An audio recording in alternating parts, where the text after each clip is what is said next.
Hello. Welcome to the Creative Connection, the podcast where we explore what it means to reclaim your voice, reignite your vision, and reconnect with what matters most.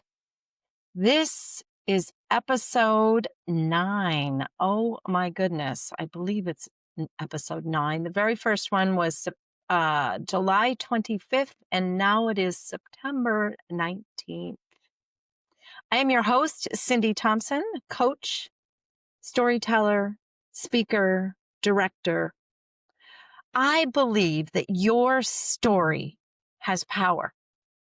Your presence has impact, and your voice deserves to be heard. At being a storyteller and helping others know that their story matters is my passion and my calling on this earth. Each week, I share stories, reflections, and practical tools to help you step into who you are, step out from behind the masks, show up authentically, and create a life and legacy you are passionate about living. That's why I named my business Creating a Passionate Life. I believe that I can help you create a life that you are passionate about living. Today's episode is all about the masks we wear that keep us silent. On last week's episode, I had my friend, my daughter-in-law's mother on, and she said that she decided to reclaim her voice when she decided that she was done with having people talk over and around her. Oh, that resonated a lot with me last week. I'll be sharing at least one personal story about my own journey around this and the fear and the growth and what it means to speak your truth, to step into your truth and speak it, even if it feels risky, like you could lose it all. So let's dive in. So masks. What is a mask? What is a mask that you might wear? I've already mentioned one, silence. Knowing deep down in your core that you have something to say, but you hold back. You hold back because someone might not like what you have to say. You hold back because you might lose friends. You hold back because vulnerability is scary. Oh man, is vulnerability scary. I think Brene Brown speaks of this. I know that there are several others that speak about how vulnerability is tough. So there was a time in my life where I was afraid to tell my husband what I really wanted because I feared it might change everything between us. That's the story, or one of the stories that I'll be sharing today. But let's look at this idea of masks a little bit more, because it's not just the silent mask we choose to wear. It is also the people-pleasing mask. It is the yes mask or the no mask. It is the caretaking mask. It is the competence mask. And then there are the masks that we wear that we're afraid to let anybody know that we're wearing them. The imposter mask. The I made a mistake. I'm a failure. I doubt that I'm capable. These are all masks that we choose to put on at one point in time in our life. And I believe both sides of those, the good and the bad, can lead to an ugly truth, which is that we choose to wear that mask. And it allows us to step further and further away from who we truly, truly are. Many of us wear masks without realizing it. Perhaps something's resonating with you right now. Yes, I've worn the imposter mask, or yeah, I've held back on saying something that I probably should have. We hold back and don't realize that we have these masks on when we want to grow. And we worry how others will respond. There is another mask called the fear of success mask. So I want to start with a story that happened just this week for me, and then I'll go to one that happened a long time ago, to share that even though through time we grow and we change, every once in a while there's a new growth point. So this past week, I had a meeting with a couple of people where the thing I'm most passionate about, helping people find their story, to share stories, to become better, felt threatened. And so I put on the mask of anger. And really, what that anger was, and even now as I think about it, it was my raw vulnerability. My vulnerability that there is a group of people that I'm connected to that doesn't value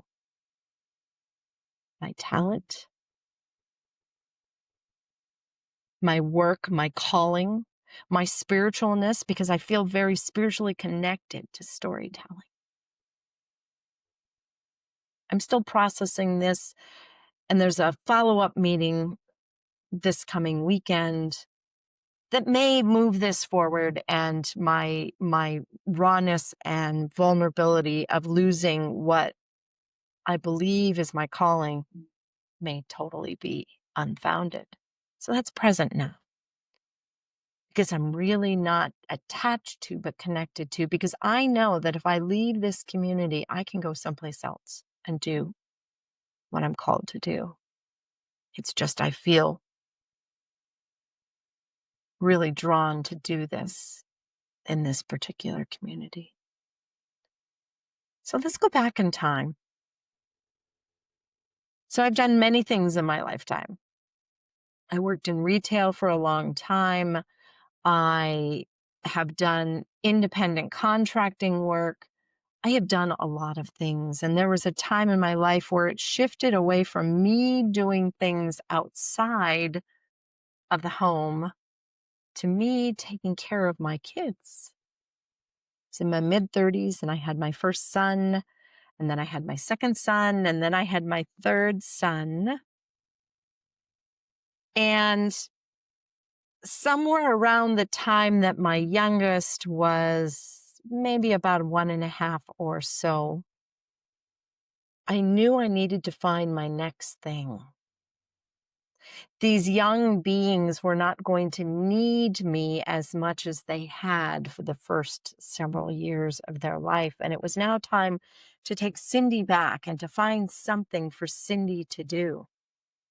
And I happened upon a program that I longed to participate in. I don't know why I longed to participate in it, but I longed to. I had a deep desire to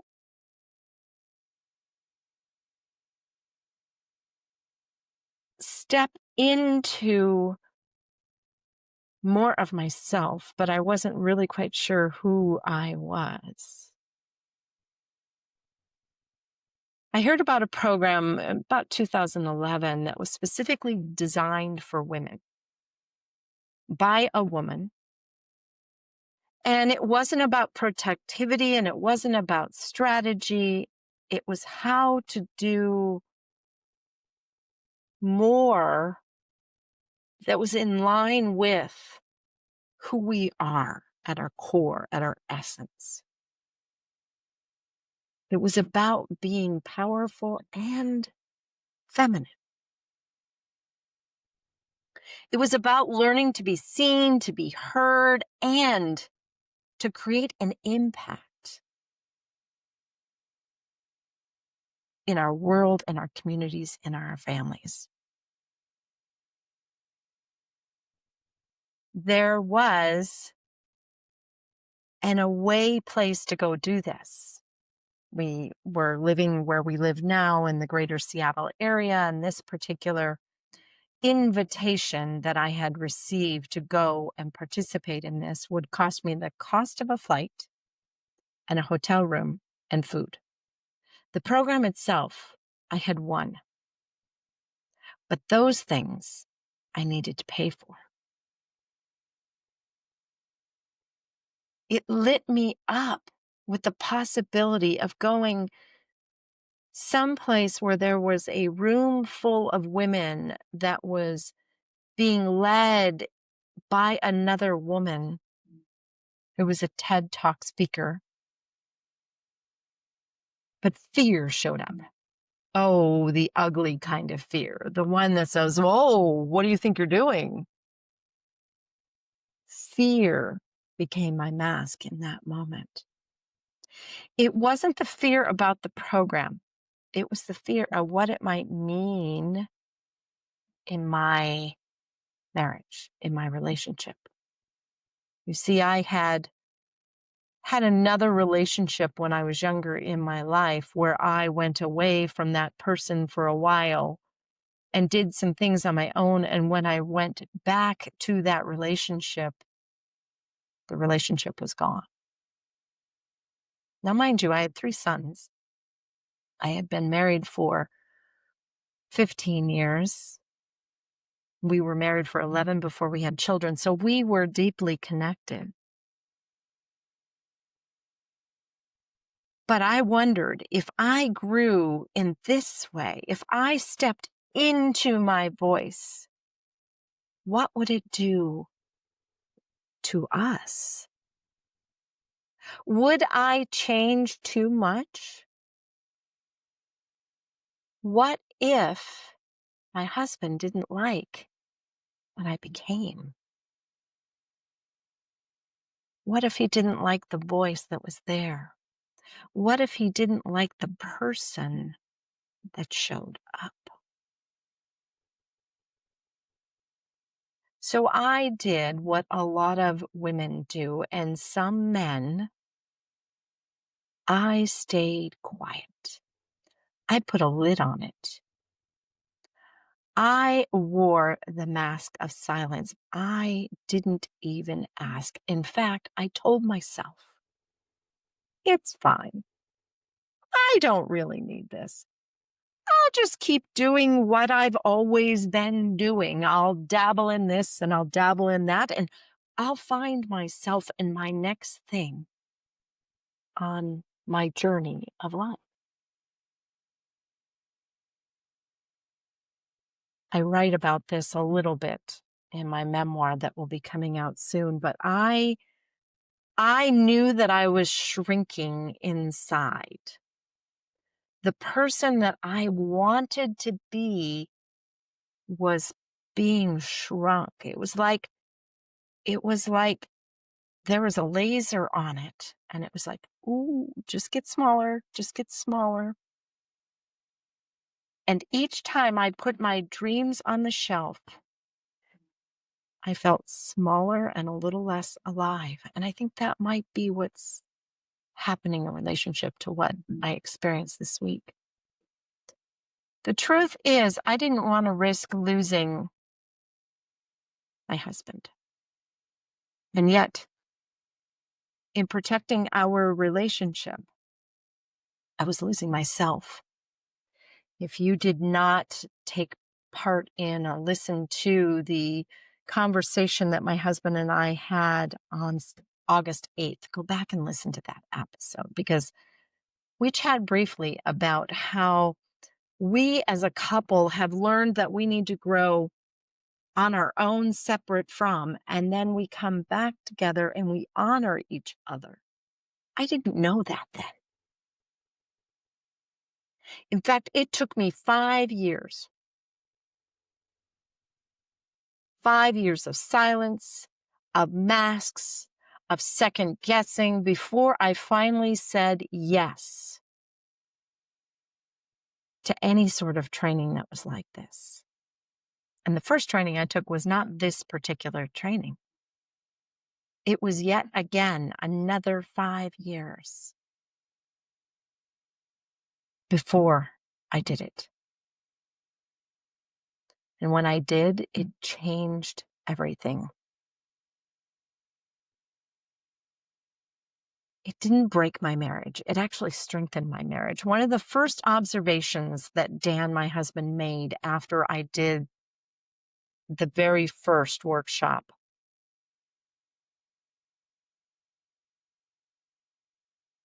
you seem lighter. And he didn't mean in a physical weight manner. He meant in an emotional and spiritual manner. You seem lighter. You seem happier, more joyful, more connected to the person I remember that I met back in 1981. Wow.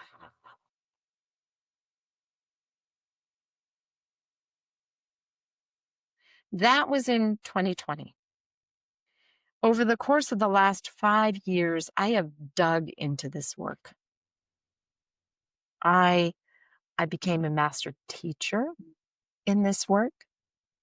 It gave me tools for myself and to share with others and how to be present, how to pay attention to what we're thinking and how we're working in our world, how we move forward, how we interact, the intentions we set, the things that we do.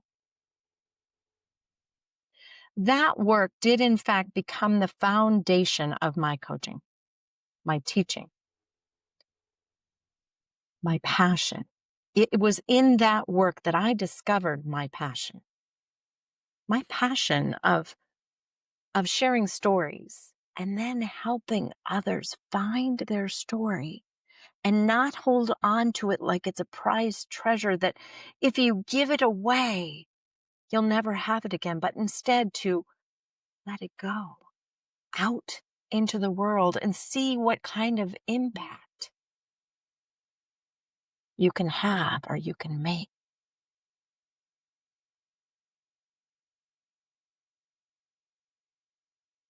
As I reflect on my interaction this week on Tuesday and a follow up email I sent today on Friday in preparation for another meeting on Sunday, I am trying really hard not to wear the mask of fear, but instead to wear the mask of raw vulnerability, to speak my truth. And if I discover, because this question was asked of me on Tuesday, if I discover that what I need as a person, as a human being, and as a spiritual being is not going to be met in this community anymore, then it is time to let it go, to find a different community to be a part of. And I think that's part of what the rawness is, because I have been connected to this community for nearly 28 years, but I have history with this community that goes back further, an additional 9 years.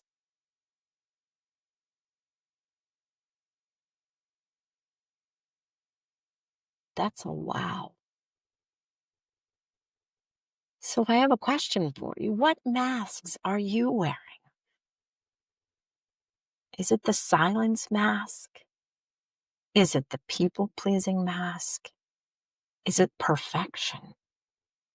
It has to be just right. If it's not just right, what will people think of me? Is it the fear mask?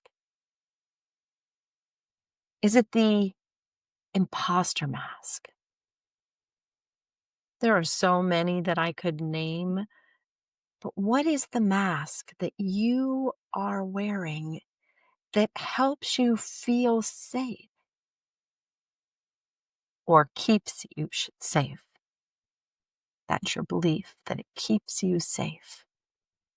What I discovered on my journey, and even today am discovering, is that in reality, the masks that we wear that separate us from others or don't allow our true self to come out actually keep us small. They diminish us. They keep us from speaking our truth and from stepping into our power and from creating the impact in the life that we're living. They keep us from creating the life we want and are passionate about living.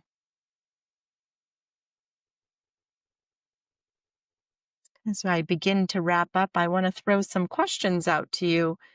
If you've made it this far,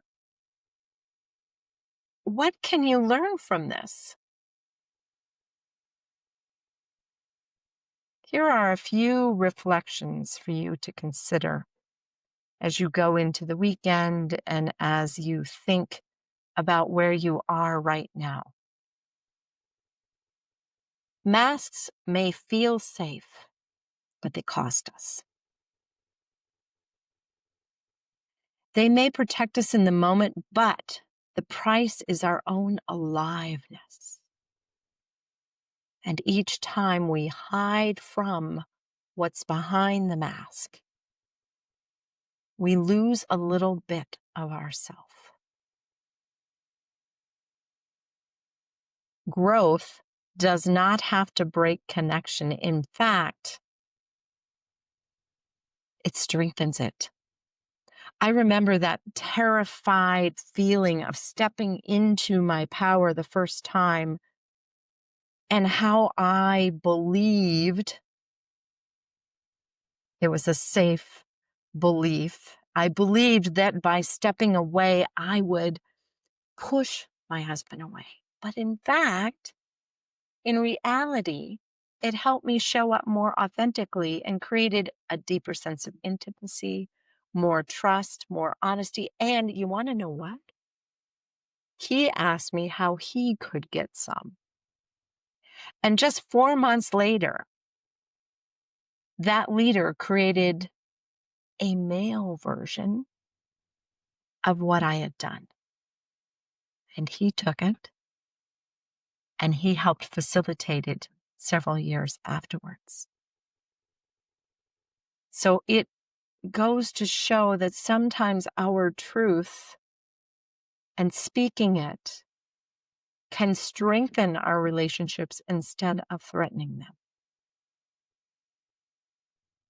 The last one is, and I didn't shed light on this one, but this is one that may be coming up for some of you, and that is, we can't wait for someday.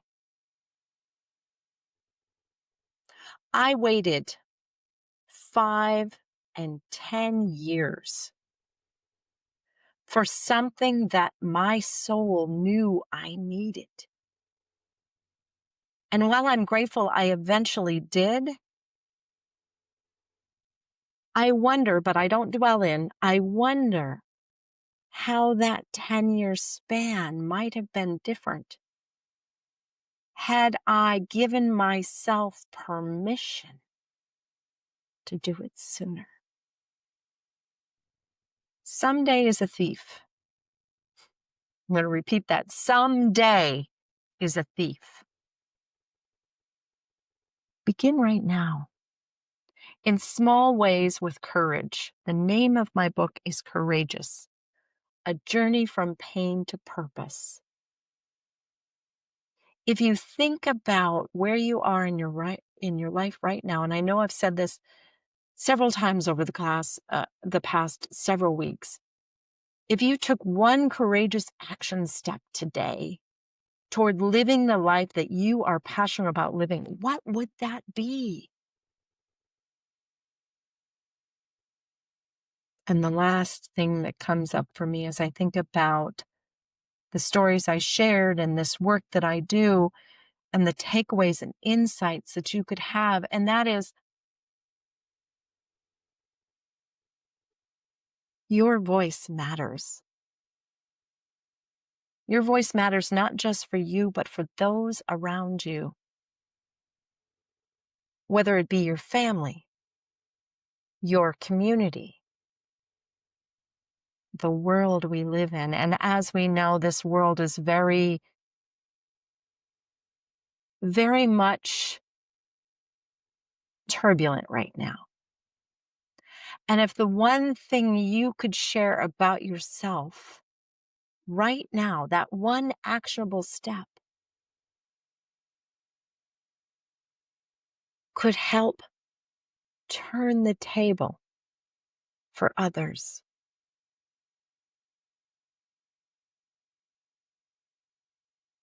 As I shared, your voice matters comes from allowing us ourselves to pause for a moment and actually think, feel, touch. What is it that you're trying to say with your life, with who you are?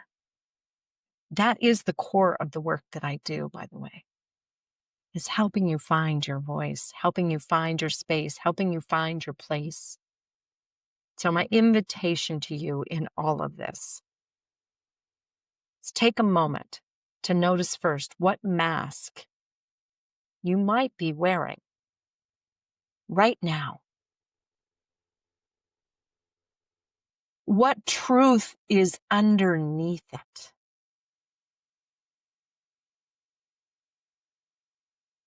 What would it feel like to take that mask off and share that truth? To let your voice and your truth be heard. Yes, there are some masks that can keep us safe, but they can also keep us silent. And your voice is too important to be hidden. That is my belief at the core of my being. My voice, your voice, everyone in your circle of influence's voice, from the smallest child in your family to the oldest, wisest person in your family. Every voice is important.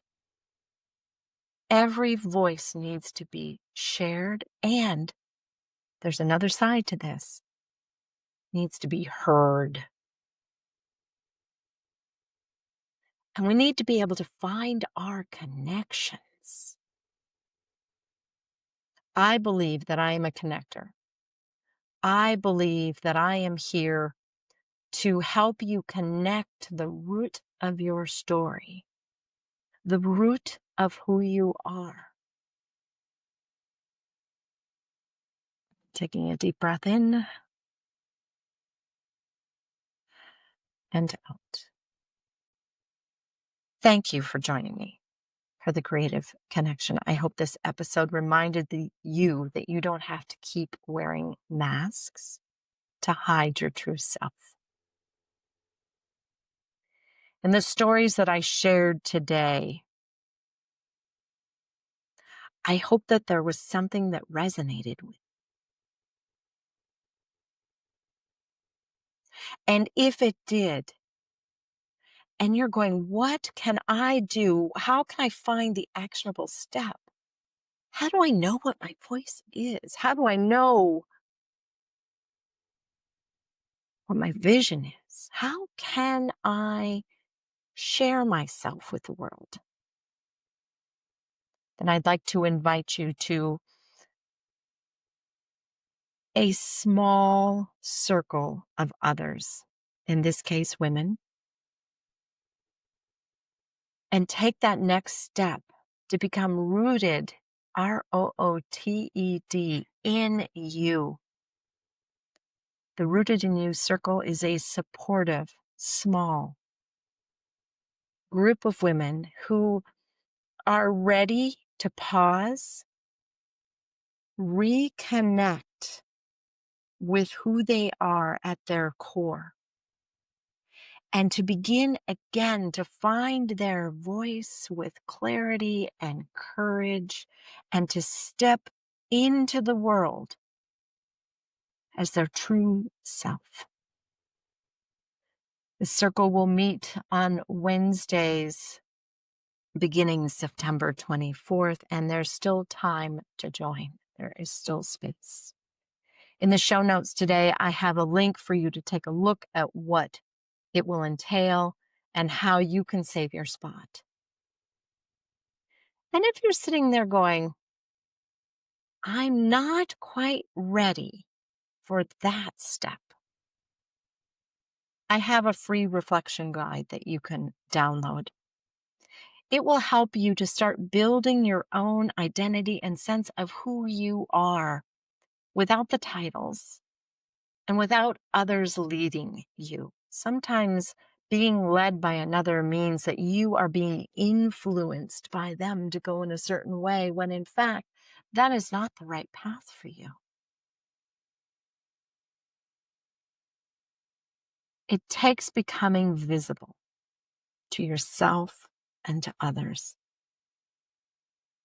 So download that visibility reflection journal, whether you join me or not. But it is an alternative to joining me in the circle. If you found this episode meaningful, or you want to go back and listen to the conversation I had with my husband on August 8th, do that. Please share it with a friend. Leave a review or tag me on a social. It helps more people find their way to their own voice. And I told you, this is my calling. I know it. I know this is my calling. Subscribe, like, share. And until next Friday, remember that your story, your voice, and you matter. Take one courageous, actionable step today to prove to yourself that you matter. Thank you for joining me today. I look forward to our next time that we are together.